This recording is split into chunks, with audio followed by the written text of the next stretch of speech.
take bids on the subs and be accountable to you, and just kind of a dual role, really, as CM slash owner's rep. Or you could have an owner's rep and we could put these out to bid the traditional way, but might get the low bidder, which is what we got over on ninth floor. We're still having problems with. So I really don't like the low bid system. Works sometimes, but not always.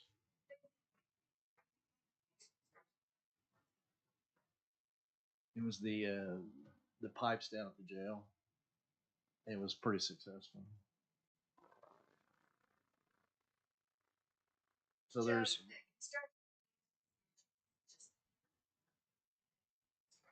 I know what they are. Yes, thank you. Good. So I think my fault we got off. I should have put. But no, it's okay because there's an owner's rep, which is not in statute, but you can certainly have one.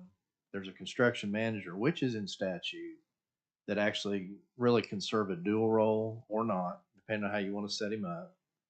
And then when you do have a contractor on site selected in some other method, like say using the JOC program, then you really need the owner's rep slash inspectors more so than another construction manager. So as long as we get our terminology straight and know what we're looking for, and we, in your idea of packaging all 6 projects under one system, and then I was kind of looking at it as having one system for 5 of the projects and another system for the one we're already real close on. That was our difference. My preference is we have. Yeah, I don't have any problem with an owner's rep. The 5th project is Barnes's Emergency Operations Center. And I was told by the chairman's office on Friday that the closing is Wednesday this week. And then in that closing, we will have 6 acres just off I-35 as a location for that facility, if that's where you want it to go. And I think that location was going to be for the sheriff's office. Well, I've always pushed for a co-location. 6. It'll fit. I've looked at that. The reason I push for a co-location is one part. Because I don't believe. Yeah, I've talked to him about it, and I've talked to the sheriff about it. And the way we've talked about it is building the north end, building the south end with the shared parking lot in the middle. And I haven't had any pushback from those 2 groups, emergency management and the sheriff's office. And then utilities, you only have to pay one time to bring them to the site. And that saves you a lot of money if you co-locate. Now, you don't have to. You can put them in different parts of town, but you will pay for utilities twice. You'll pay for parking lots twice. Unless you use a site that already has. Yeah, if we get lucky and you already have utilities and parking lots, that's the ultimate. We have that out situation. On 23rd. Mm-hmm. And then I believe Mr. Barnes is also I believe Mr. Barnes has also said that there's some conversations ongoing about a location. What is that? Memorial and I-35. The old ODOT. There's some which has parking and utilities. That's true, and you could co-locate on that site or one or the other. It's a nice site. I don't know if it's can be purchased or not. Yeah, Joe. So we're talking about a co-location on that facility or that location, which would be the sheriff, emergency management, and then District 3 as well. So moving that District 3 operation out of the neighborhood that it currently resides in over to a more centralized, easier access to highways. That's something that ODOT owns that property. We're tackling that one from about 12 different ways and have yet to even get a price figure on it yet. So we're still pushing forward with that, but my understanding this entire time has been that one piece over by the military department was going to have emergency management and the sheriff, and both of them are good with it.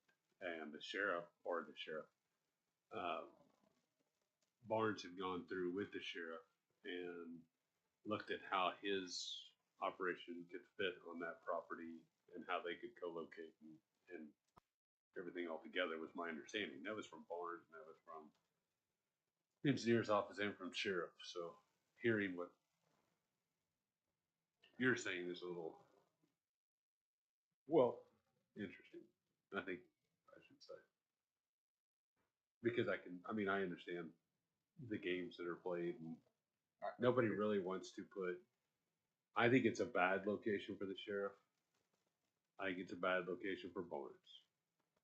They're both out of sight, out of mind. I think there's something to be said about which location is that location? that's the one over by the military department or the Oklahoma Railway Museum, if you will. I think giving them a more centralized location, such as I-35 and Memorial, so they could hop on I-35 or the turnpikes and have access quickly to eastern and western Oklahoma County, as well as north and south, is much more beneficial than the location by the military department. I mean, this closing's been delayed and delayed and delayed and delayed. I don't know why we wouldn't, and maybe you've tried, Miles, It almost got delayed To- by OBS again. to negotiate that site at I-35 and Memorial as opposed to the site that's probably not optimal. The Um, it's control of who has control of the property. So the military department is who we're selling Kraus to, which is also who owns the property. Now, given OMES is kind of the umbrella that supposedly has control over all of it. right. We're also running into Stacy, help me out here. We're running into statutory issues with lame ducks and having to have things signed and divesting certain properties or. Well, What that was was one of the issues. OMES wanted the agreement done over again. Yeah. I didn't think you could probably do Which I that. would have loved, because then we would have gone after the other property. And then we answered a lot of their questions in a meeting, and they weren't so concerned anymore. So they did not need it redone. Right. But if we were to redo it, we run into those issues. Potentially, I don't know the Okay. true rules on during an election cycle. Yeah. It gets, It could push you to January, I suppose. it could shorten our already tight timeline. But the last information I received was the closing was Wednesday.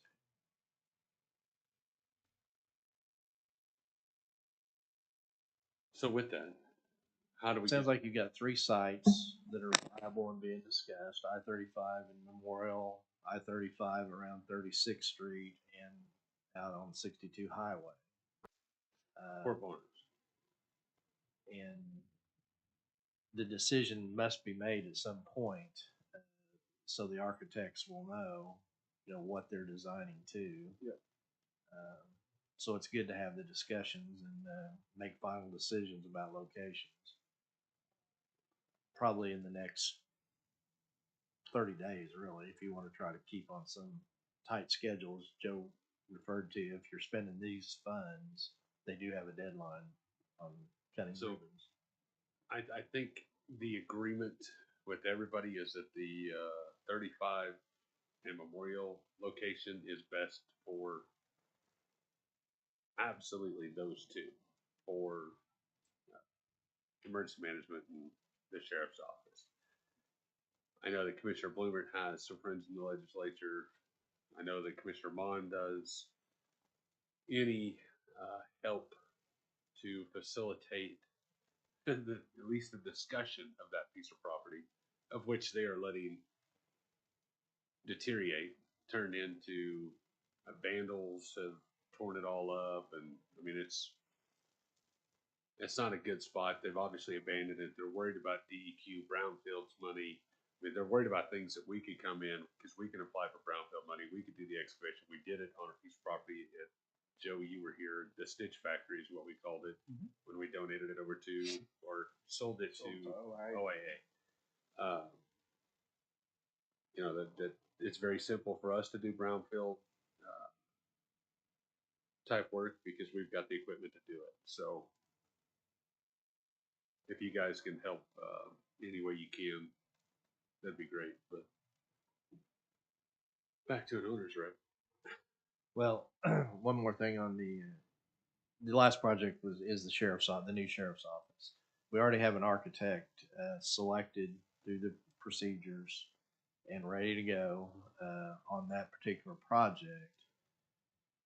The question becomes, would we extend the scope to include Barnes's if they're co-located?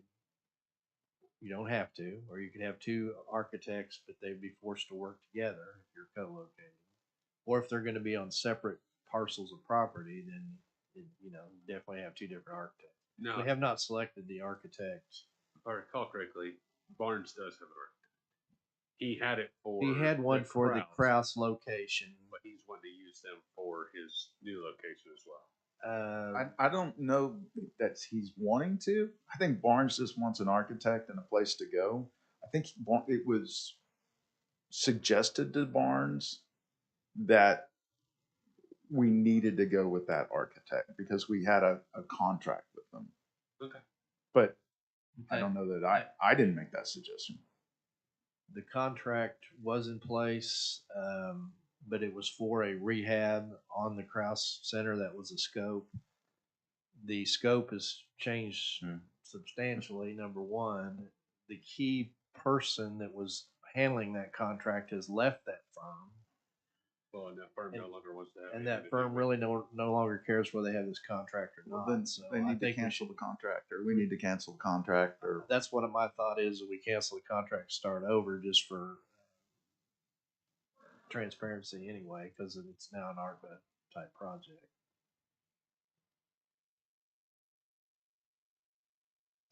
are there at the site that we may own as of this Wednesday? Are there utilities there? There's some, and there's some in close proximity, and then there's some missing. I knew that about 4 or 5 months ago, but I forgot. But, so you'll have to run some utility.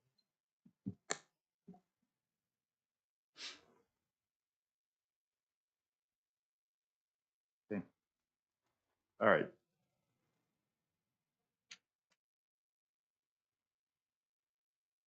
How quickly can we get everything packaged up? I mean, we don't have design services for Barnes, so that one's once we identify a location, wherever that might be, how long do you think it would take for design services? Well, I think it's going to take about a 60-day to get the contract in place, funded, and get them a notice to proceed. And then they'll want, at least 8 to 12, 14 months to design it. Depending on how busy they are, we can maybe push them or pay a little premium to push them on time. When does this building? I can't remember the ARPA deadlines. When does I construction think it's 20. You got to be done by 2026. Is my memory on all those. So it'll be almost 2023 by the time we get to the point of securing an architect. Yeah, we don't have a lot of extra time in any of these projects. I mean, we need to make decisions and get to moving forward, especially when you get into construction right now. Unless things change, you've got lots of lead time on a lot of items. I mean, I've heard horror stories, 60 months to delivery on some mechanical equipment.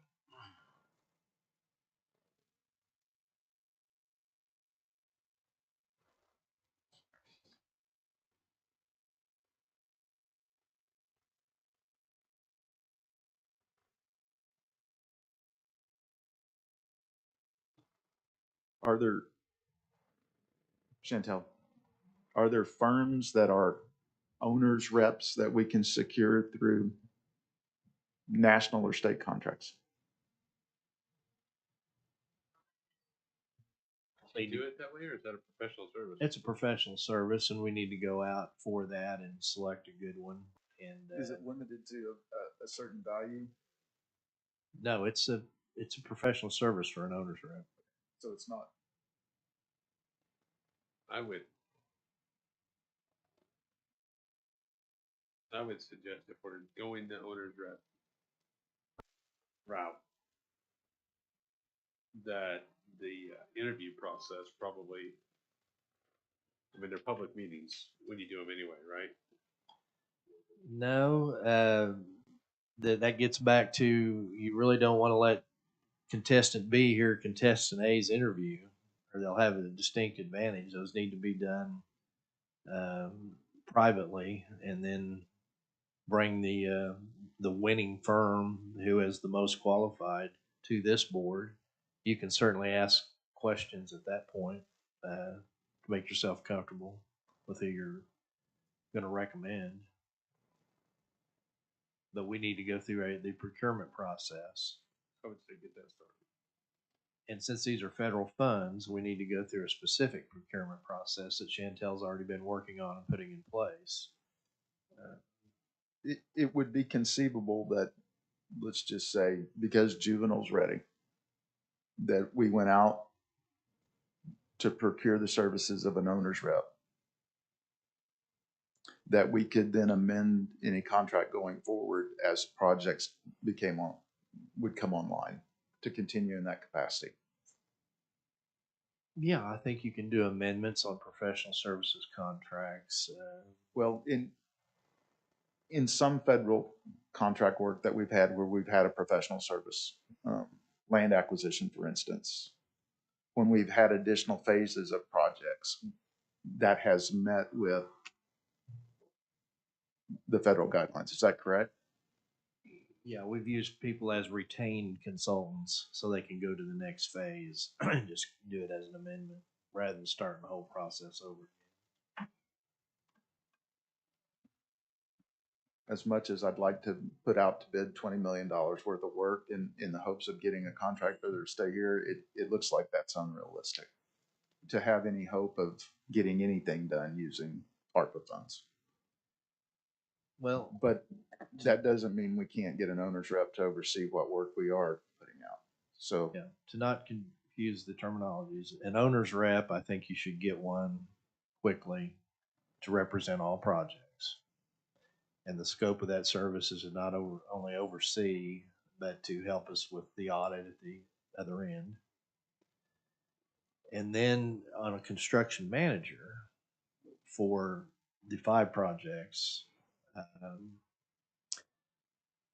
if you wanted to have just one construction manager, the one you mentioned earlier, CS somebody, they could build all 5 projects. They would bid out to their subs, but public bidding process. States, we're not in a position to do that, correct? Yeah, according to the statutes, we could do that. The question for you is do you want to have, that would be like $19 million going to one contractor?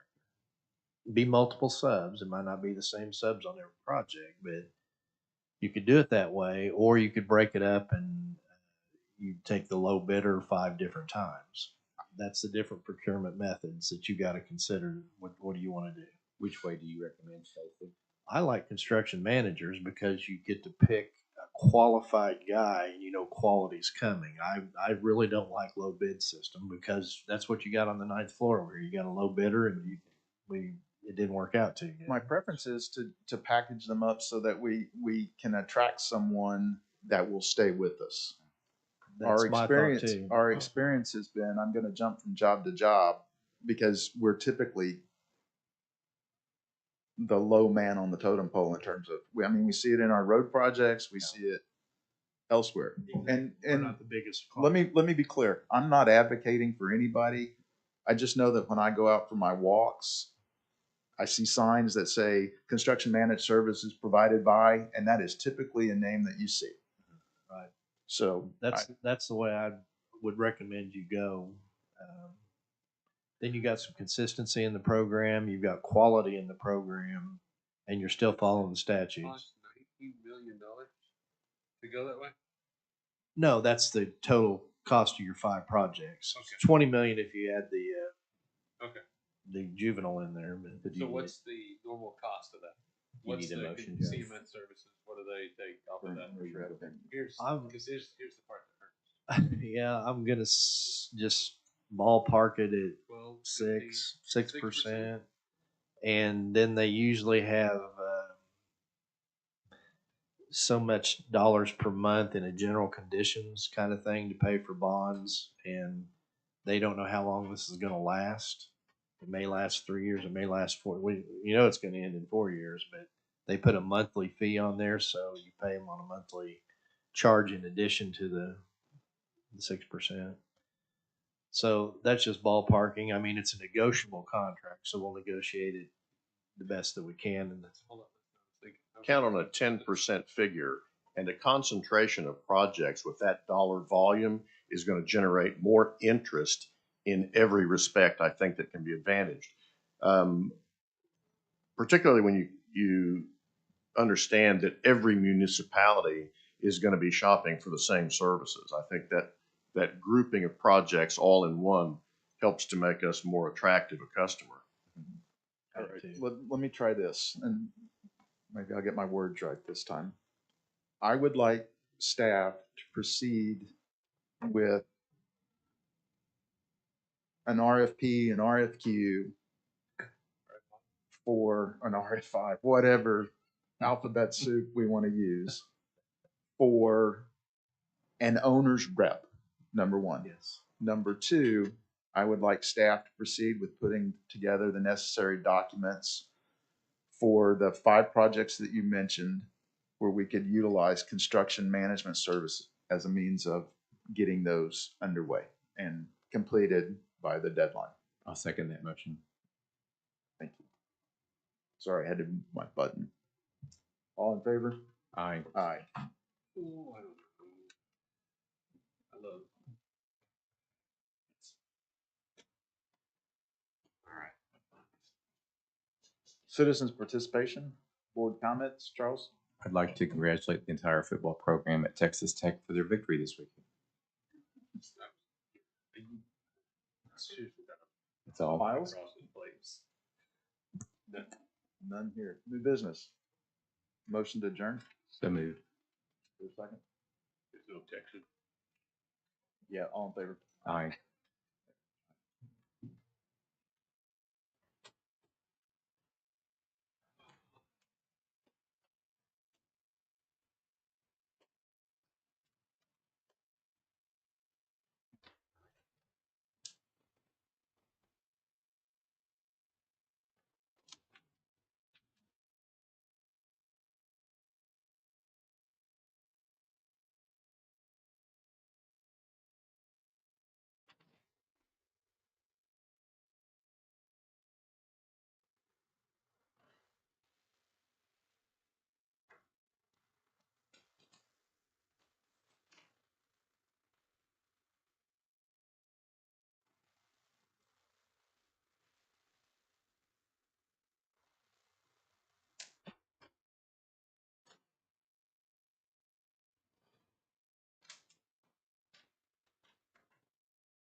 Have a good on.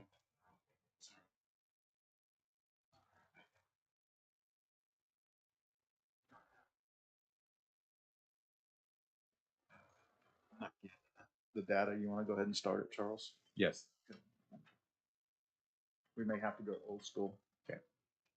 I kept getting an error. Yeah, I mean, did you clear it out?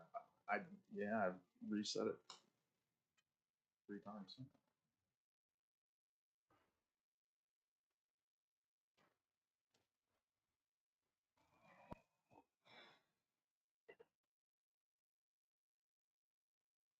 There. Awesome. Thank you. Yes, I did. Thank you. We're good? All Oh, right. yeah. Great. Okay. Oh, thank you. Call PBA advisor to order. This meeting was properly posted on September 22nd. First item of business is our minutes of September the 12th. Motion to approve. Second. All in favor? Aye. Two is an update on our ICB exterior envelope project. Hi, Keith. Well, nothing new there. Okay. 3 and 4 are discussions related to the camera systems. Number 3 is the ICB building, and number 4 is Metro 1 and Metro 2 parking garages. That's right. The same conversation, I'm sure, with the same questions and fact-finding mission. Just the numbers involved here. The Investors Capital Building to replace the cameras under the same terms and conditions with the same vendor, $26,757.88. On item 4, Metro Parking 1 and 2, that total is $398,161.04. And we'll move in the same manner as the annex in the courthouse on this. Thank you, Keith. The one thing that I'd like to see down in Metro 1 and Metro 2 that we've discussed extensively in the past is the badge access for the elevators for after hours. That's got to happen. This is a great opportunity for that to happen. If this company can also provide that, or any other company can provide that as well as the cameras, can we add that? I've asked our staff to talk to Weatherby and Ski Data about using those access cards that allow you access into the parking garage. Rather than fumble around with 3 or 4 different cards to have access, it would be nice to use the same card if possible. Yeah. Keith, on the ICB camera proposal, is this to replace existing cameras only? Is this additional cameras? Do you happen to know? I don't. It's the same set of questions as for the others, and David Baisden could more thoroughly discuss this. Do you know, or maybe Chris, since he has to work on them probably from time to time, do we have camera coverage on each floor in multiple locations, or is ICB certain select floors currently? It's selective. We'd have to add a lot more cameras. I would think that if we're going to upgrade our cameras, that we would want to have cameras throughout ICB.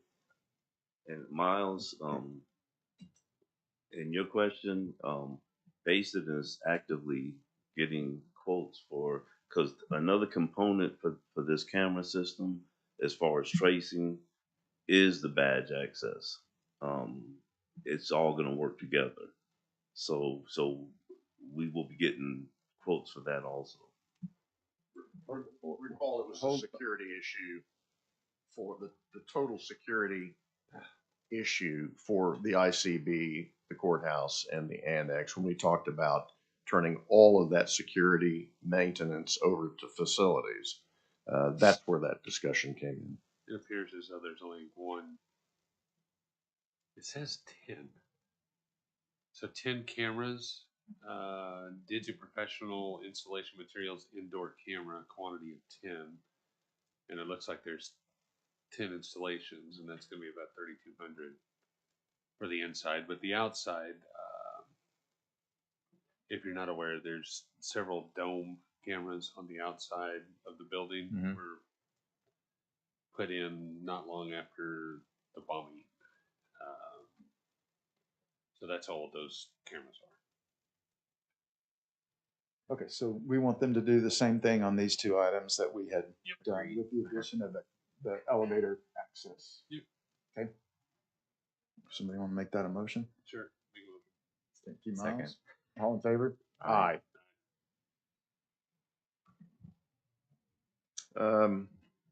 That's a motion to instruct staff. Okay. All right.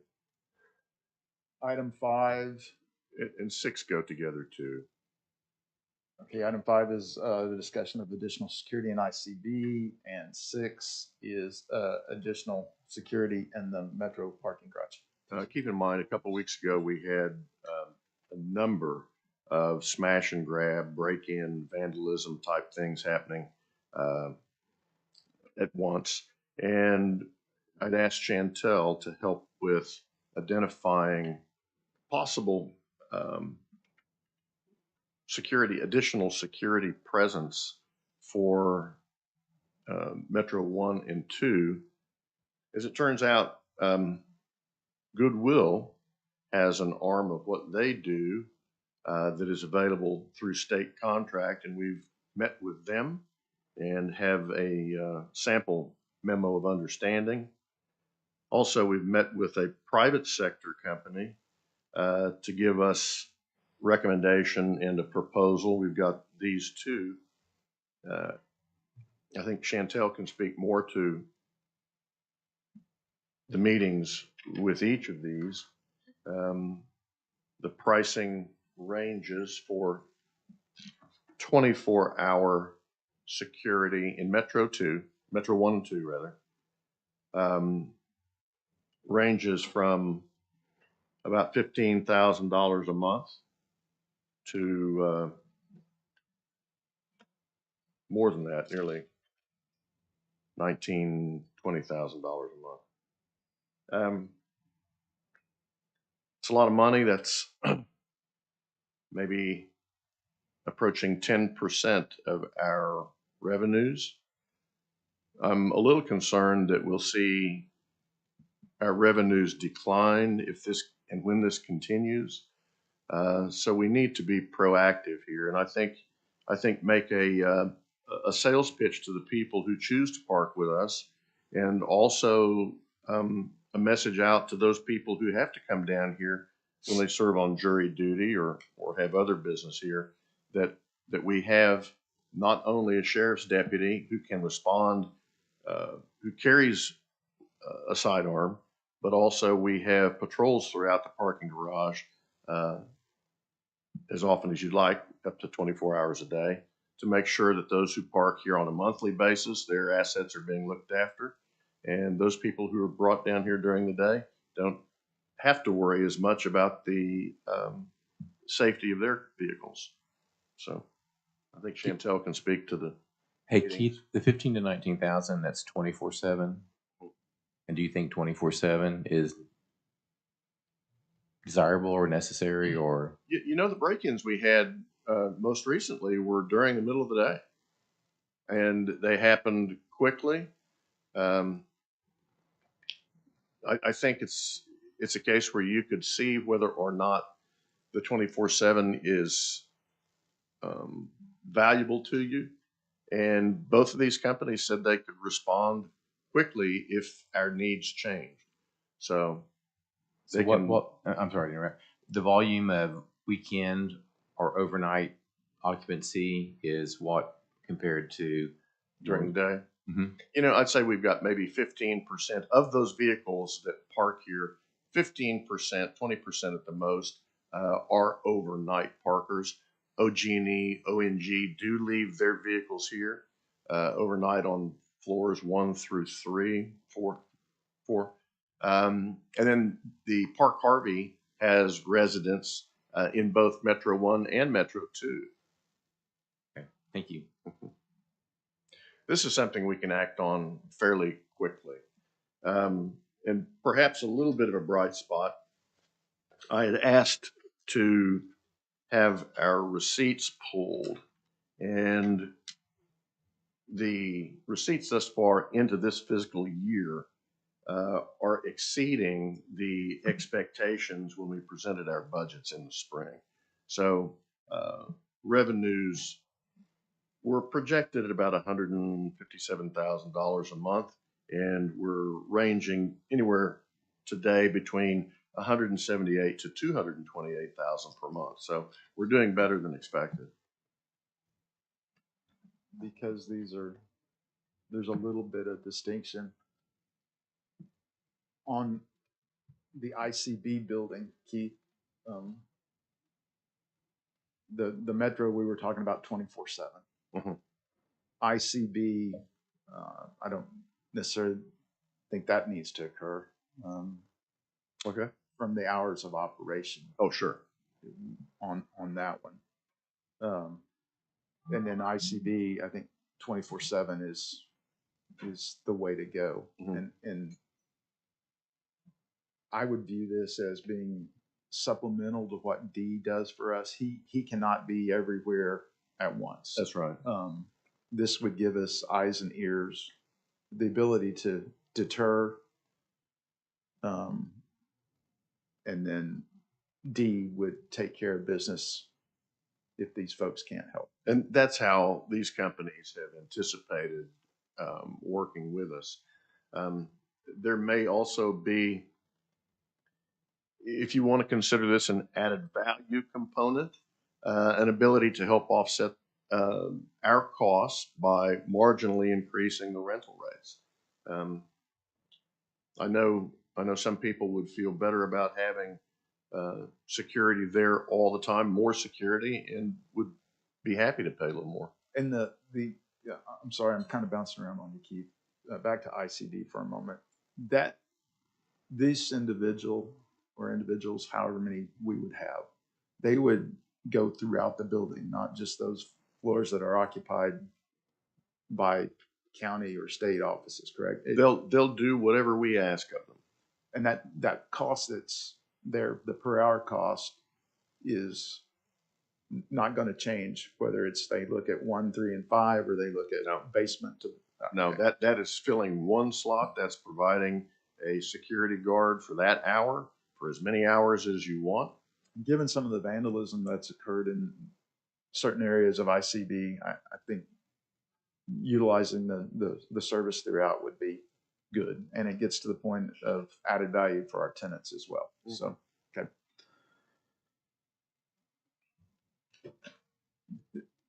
My recommendation, or I don't know how you want to do this, is that we ask Chantel and Keith to proceed with determining the appropriate provider of this service. And once that's done and those contracts have been drawn up, just placed directly onto the PBA for their consideration. Would you accept an amendment? Possibly. Would you consider the appropriate level of coverage? Like, according to Keith, 85%, we can protect 85% of the people here at a quarter of the cost of that 15 to 19,000, just based upon when people are being parked there. So I think we ought to look, if we're going to spend 75% of that budget for the 10 to 15% that are here overnight, you know, as opposed to having some sort of and even go to Goodwill or whoever we think we ought to go with and get their ideas of how to try to do it. Does that make sense? Yeah. Okay. That's protecting individuals' property. When is the majority of the vandalism occurring? Recently, is that overnight? It's happened, anytime? It's happened during the day when there are more I'm fine with what Charles is talking about. Make the best business decision, right? But yeah, I was encouraged when we talked with the Goodwill people, and the question was asked directly: how are you going to handle the homeless element that we have and people in the garage? And they were very empathetic. They said, we will help these people get where they need to go, and perhaps gently move them out of this facility if they become violent, or anybody for that matter, during an encounter. Then they would simply call the appropriate law enforcement. But they seem to be very sensitive and familiar with these kinds of issues, and that was reassuring. Was Chris Bachman? Is that who you all were talking to at Goodwill? I don't recall his. Okay, that's okay. Go ahead, Joe. Or I'll second your motion, Joe. Okay. all in favor? Aye. All right, 7 is a similar discussion to what we had in the previous related to our ARPA projects. I'm showing zero for those. projects for the PBA at this time. In the event we did have those, my hope would be that we would Just operate in the same manner as we've just expressed for those county projects, if you will. So no action. Citizen participation? Board comments, Miles? No. You don't want to congratulate Tech? I will. Okay. Anytime you can go. New business? Adjourn. Motion to adjourn. Second. Aye.